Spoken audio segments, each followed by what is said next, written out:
I give the floor to the representative of Pakistan. Mr. President, we are compelled to respond to a state that cannot decide whether to masquerade as the world's largest democracy or expose itself as the world's largest factory of disinformation. Year after year, India drags its bundle of recycled falsehoods to this forum, but let me set the record straight. India has become the only country that practices state-sponsored terrorism as policy at home and abroad. Its hypocrisy is well exposed. It cannot hide anymore its aiding, abetting, and financing of terrorism in Pakistan, its covert terrorist networks across the region and the globe, and its reign of terror in Indian-occupied Jammu and Kashmir. Through its proxies like TTP, BLA, and Majid Brigade, Indian-sponsored terrorism has not just claimed lives of thousands of innocent civilians in Pakistan, it has turned places of worship, learning, and livelihood into sites of carnage. Pakistan's sacrifices in the global fight against terrorism have for long been recognized by the international community. This forum certainly needs no sermon from an aggressor, occupier, and perpetrator of state-sponsored terrorism. Pakistan not only condemned, but also called for credible, impartial, and independent investigation into Pahalgam incident. If India had nothing to hide, it should have agreed to such investigations.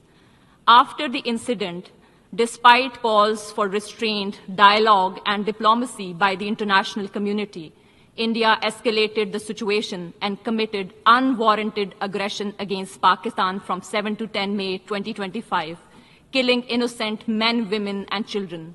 Pakistan has maintained a principled and calibrated approach before, during, and after the conflict, avoiding harm to civilian and civilian infrastructure. India's reckless brinkmanship and provocative posturing exposed its hegemonic ambitions.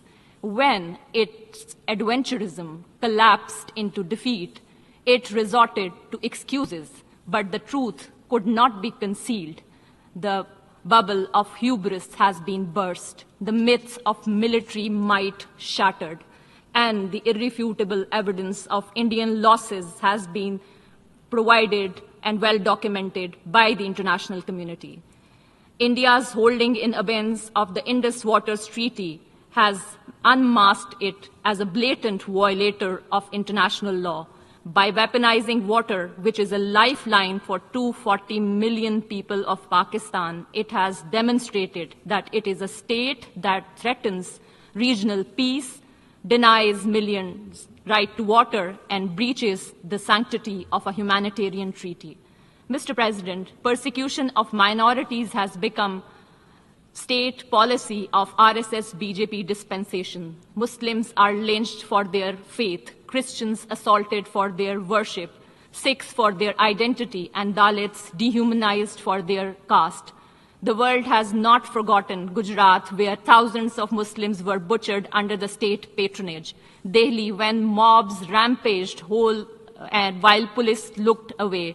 Manipur, where hundreds were killed and thousands were displaced.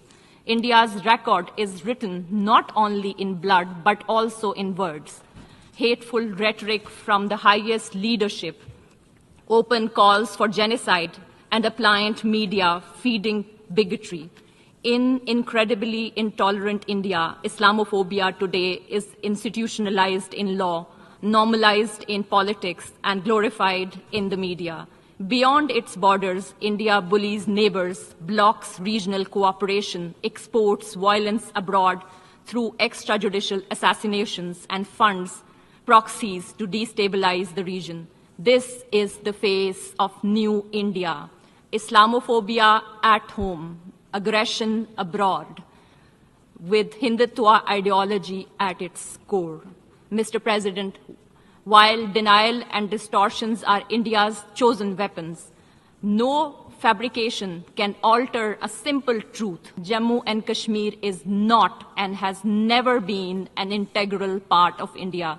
The resolutions of the Security Council declared Jammu and Kashmir as a disputed territory whose final disposition shall be decided by a free and impartial plebiscite to be conducted under the auspices of the United Nations. To sustain its occupation, India has deployed 900,000 troops, turning Jammu and Kashmir into one of the most militarized zones in the world. The outcome is tragically consistent. Imposition of draconian laws and thousands of fake encounters, enforced disappearances, unmarked graves, custodial killings, systematic sexual violence, and regular media blackouts. Since 5 August 2019, India has accelerated its settler colonial project through unlawful demographic engineering in a territory where decolonization remains unfinished. Mr. President, unlike India, Pakistan is committed to peaceful coexistence, mutual respect, and regional stability. But we have made it absolutely clear India has no license to violate our territorial integrity and sovereignty and kill innocent civilians. If aggression is imposed on us, we will respond, and we do that with courage, resolve, and strength, as we did in Operation Banyanul Marsoos. Pakistan will continue to expose India's hypocrisy, its occupation, double standards, denial of human rights to the Kashmiris, and its disinformation war. We will not let hollow rhetoric distract from the core issue. The people of Jammu and Kashmir deserve justice, dignity, and freedom by exercising their right to self-determination, and they shall have freedom one day. I thank you.